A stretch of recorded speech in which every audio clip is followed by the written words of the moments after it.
ABP Ganga, खबर आपकी, जुबान आपकी। उत्तराखंड में अगले साल होने वाले विधानसभा चुनाव के लिए भाजपा ने अपनी तैयारियां तेज कर दी हैं। सरकार के मंत्री, विधायक, दायित्वधारी और पार्टी पदाधिकारी जिलों का दौरा कर रहे हैं और अब पार्टी ने विधानसभा चुनाव के लिए रोड मैप तैयार करने को राज्यसभा सदस्य नरेश बंसल की अगुवाई में समिति गठित कर दी है। प्रदेश भाजपा की कोर कमेटी की बीजापुर सेफ हाउस में शनिवार देर रात आयोजित बैठक से पहले भाजपा नेताओं ने विस चुनाव के संबंध में चर्चा की। इसके बाद प्रदेश अध्यक्ष बंशीधर भगत ने विधानसभा चुनाव का रोड मैप तैयार करने के लिए 5 मेंबर्स की समिति गठित करने का ऐलान किया।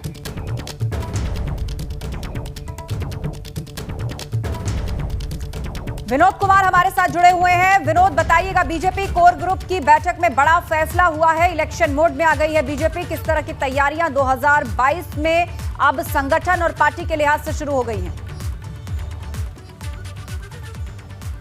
जी, आपने सही कहा आस्था। और लगातार भाजपा संगठन की ओर से जिस तरह से कल एक भाजपा कोर ग्रुप की बैठक हुई है, महत्वपूर्ण ऐसे फैसले इसमें लिए गए हैं और 2022 को लेकर इलेक्शन मोड में भाजपा जरूर नजर आ रही है और यही वजह कि कल इस बैठक में कई ऐसे महत्वपूर्ण फैसले हुए हैं। सबसे पहले मैं आपको बताऊं कि 13 और 14 को कार्य समिति की बैठक भाजपा संगठन की ओर से होने जा रही है और जिसमें पार्टी के तमाम पदाधिकारी, पार्टी के वरिष्ठ नेता इसमें शामिल होंगे और 2022 को लेकर रणनीति तैयार की जाएगी।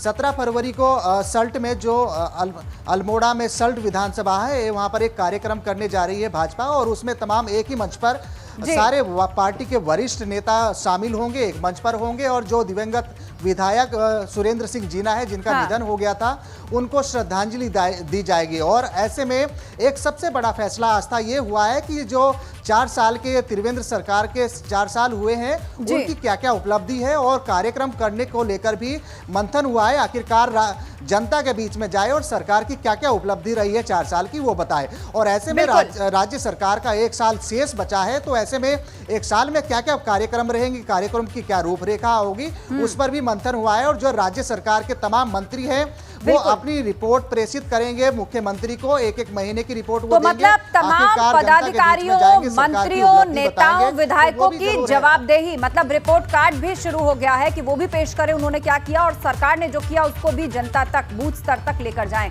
आप जुड़े रहिए हमारे साथ। तो 2022 विधानसभा चुनाव की हम बात कर रहे हैं, तो जिसको लेकर उत्तराखंड कांग्रेस में भी अंदरूनी घमासान की स्थिति नजर आ रही है।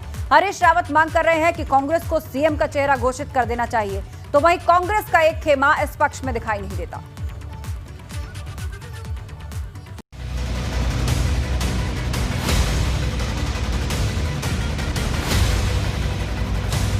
कांग्रेस की परंपरा है, जब हमारा बहुमत आ जाता है तब हम तय करते हैं कि कौन नेतृत्व करेगा। हर दल में ये परंपरा है कि वो अपने राज्य की परिस्थितियों के अनुसार चेहरा मुख्यमंत्री का घोषणा भी करते हैं। जो कह रहे हैं कि हम परंपरा नहीं है, वो गलत कह रहे हैं, परंपरा है। उत्तराखंड में कांग्रेस की तरफ से सीएम का चेहरा घोषित करने को लेकर खुद कांग्रेस नेताओं में एक राय नहीं है। हरीश रावत कुछ बोल रहे हैं और कांग्रेस के बाकी नेताओं का कहना कुछ और है। विधानसभा चुनाव ज्यादा दूर नहीं है। इस बीच हरीश रावत के बयान से नया सियासी तूफान आ गया है। हरीश रावत मांग कर रहे हैं कि कांग्रेस को सीएम का चेहरा घोषित कर देना चाहिए और सीएम का जो भी चेहरा होगा वो उसके पीछे खड़े दिखाई देंगे। उत्तराखंड राज्य की जनता के हित में और कांग्रेस के हित में भी आवश्यक है कि हम एक स्पष्ट चेहरा, जिससे नीतियां बिल्कुल स्पष्ट हो सकें और भाजपा का कंट्रास्ट साफ साफ दिखाई दे, तो हम नेतृत्व में जाएं और वो कोई भी व्यक्ति हो। मैंने तो कहा जिसको घोषित कर दो, मैं उसके पीछे खड़ा हूँ, तो इसमें कोई संकोच पार्टी को नहीं होना चाहिए। कांग्रेस के राज्यसभा सांसद प्रदीप टमटा भी अब हरीश रावत के समर्थन में उतर आए हैं। प्रदीप टमटा का कहना है कि सीएम का चेहरा घोषित करने में हर्ज क्या है, तो वहीं नेता प्रतिपक्ष कह रहे हैं कि कांग्रेस में ये कल्चर ही नहीं है। हर दल में ये परंपरा है कि वो अपने राज्य की परिस्थितियों के अनुसार चेहरा मुख्यमंत्री का घोषणा भी करते हैं। जो कह रहे हैं कि हम परंपरा नहीं है, वो गलत कह रहे हैं, परंपरा है। हमने ये कांग्रेस राष्ट्रीय नेतृत्व को फैसला करना है कि वो उत्तराखंड में क्या रणनीति अपनाता। हमने सिर्फ यही अनुरोध किया। रावत साहब ने कहा कि चेहरा घोषित करने से असमंजस दूर रहता है। कांग्रेस की परंपरा है, जब हमारा बहुमत आ जाता है तब हम तय करते हैं कि कौन नेतृत्व करेगा। स्वयं हरीश रावत मुख्यमंत्री रहे, उस समय भी ऐसा हुआ। नारायण दत्त तिवारी मुख्यमंत्री रहे, तब भी ऐसा हुआ। बहुगुणा रहे, तब भी ऐसा हुआ। तो पहले से मुख्यमंत्री नहीं घोषित किया जाता है। और उनका कप्तान कौन है? हमारे यहाँ कप्तान हमेशा कांग्रेस का अध्यक्ष माना जाता है, तो प्रदेश अध्यक्ष के रूप में प्रीतम सिंह कप्तान हैं। चुनाव नजदीक आते ही कांग्रेस के अंदर गुटबाजी हावी होने लगी है। एक तरफ हरीश रावत खेमा है तो दूसरी तरफ प्रदेश अध्यक्ष का गुट है। हरीश रावत उत्तराखंड में कांग्रेस का सबसे बड़ा चेहरा है, मगर उन पर लगे आरोपों के बाद से कांग्रेस संगठन के कई बड़े नेता उनसे कन्नी काटते रहे हैं। मगर यह भी सच है कि कांग्रेस हरीश रावत को इग्नोर भी नहीं कर सकती, क्योंकि उनके बगैर कांग्रेस की सियासी नैया पार करना मुमकिन नहीं है। अब सवाल यह है कि जब कांग्रेस के अंदर एकजुटता ही नहीं है, तो फिर 2022 के चुनाव में कांग्रेस भाजपा के किले को कैसे ध्वस्त करेगी। एबीपी गंगा के लिए हल्द्वानी से अंकित शाह के साथ कर्णप्रयाग से जितेंद्र पवार की रिपोर्ट।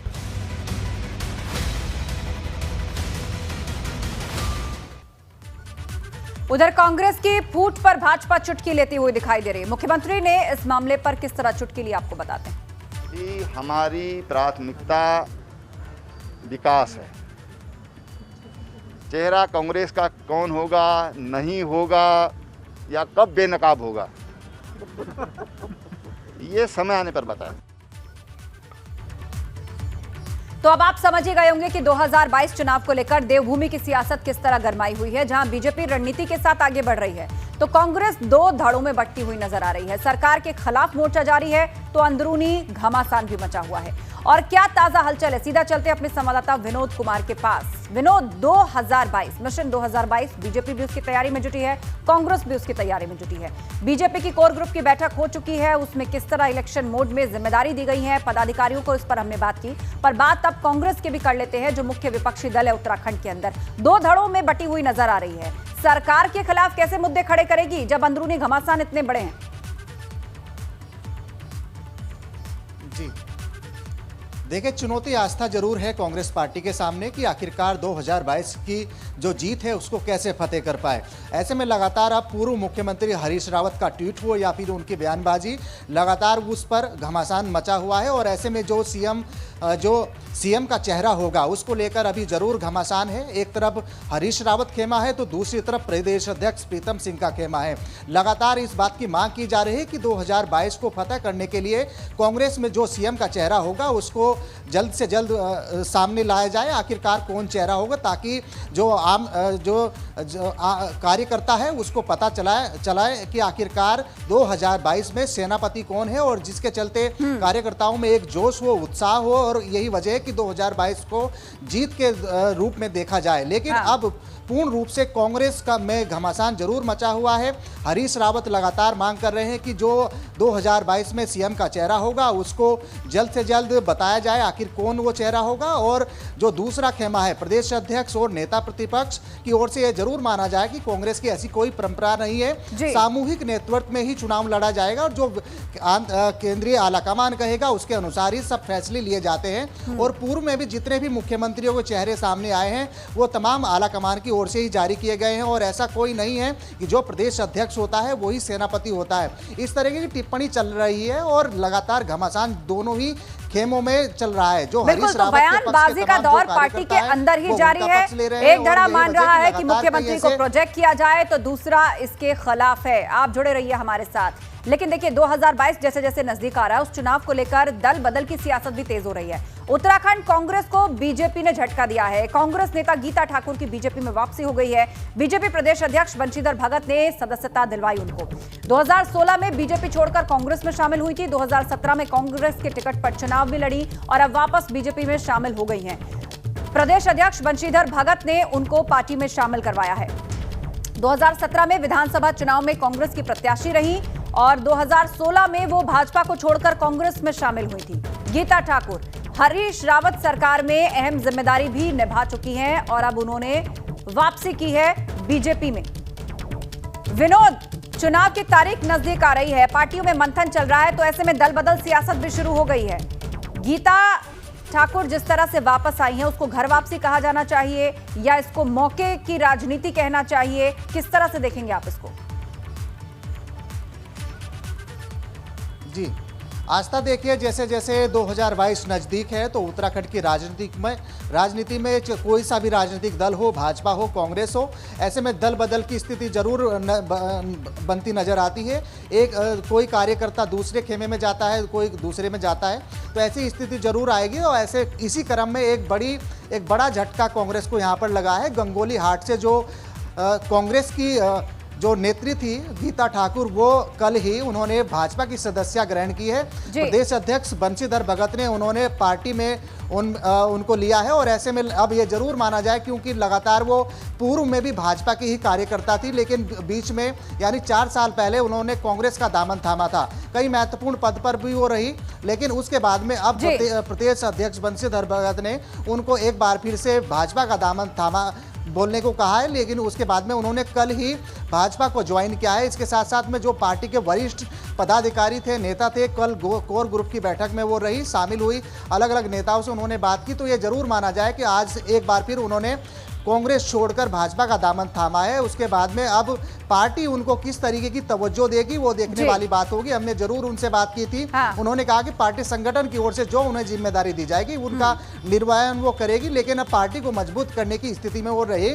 और गंगोली हाट से जो नेत्री है गीता ठाकुर, उनका जाना माना नाम है और खुद वो जमीनी तौर पर एक अच्छे नेत्री के नाम से भी जाना जाता है। तो 4 साल पहले उन्होंने बीजेपी में वापसी की है, उसके बाद में जिसको छोड़ करके वो गई थी 2016 में, एक बार फिर से वापसी की है उन्होंने बीजेपी में। और चुनावी साल ये चल रहा है, तो दल बदल की सियासत के तौर पर भी इसको आंका जाएगा। बहुत शुक्रिया विनोद जानकारी के लिए। आज मुख्यमंत्री त्रिवेंद्र रावत के कई कार्यक्रम हैं, कई विकास योजनाओं की सौगात सीएम आज देने वाले हैं। डोईवाला विधानसभा में शिलान्यास और लोकार्पण वो करेंगे। आज दोपहर 12 बजे योजनाओं की सौगात देंगे सीएम। तो आज सीएम त्रिवेंद्र सिंह रावत का क्या कार्यक्रम है आपको हम बता रहे हैं। कई विकास योजनाओं की सौगात देने वाले हैं सीएम त्रिवेंद्र सिंह रावत। डोईवाला विधानसभा में शिलान्यास और लोकार्पण करेंगे। आज दोपहर 12 बजे योजनाओं की सौगात देंगे सीएम। सीएम त्रिवेंद्र सिंह रावत ने देहरादून में सीएम आवास पर कुंभ के कामों की समीक्षा की। सीएम ने अधिकारियों को कुंभ के सभी काम जल्द पूरे करने के निर्देश दिए। साथ ही सीएम ने कहा कि स्वच्छता अभियान में स्वयंसेवी संस्थाओं, सामाजिक संस्थाओं और आम लोगों का भी सहयोग लिया जाए। सीएम ने यह भी कहा कि जनवरी के आखिर तक स्थायी प्रकृति के सभी काम पूरे कर लिए जाएं। साथ ही कामों की गुणवत्ता में किसी भी तरह की लापरवाही नहीं होनी चाहिए।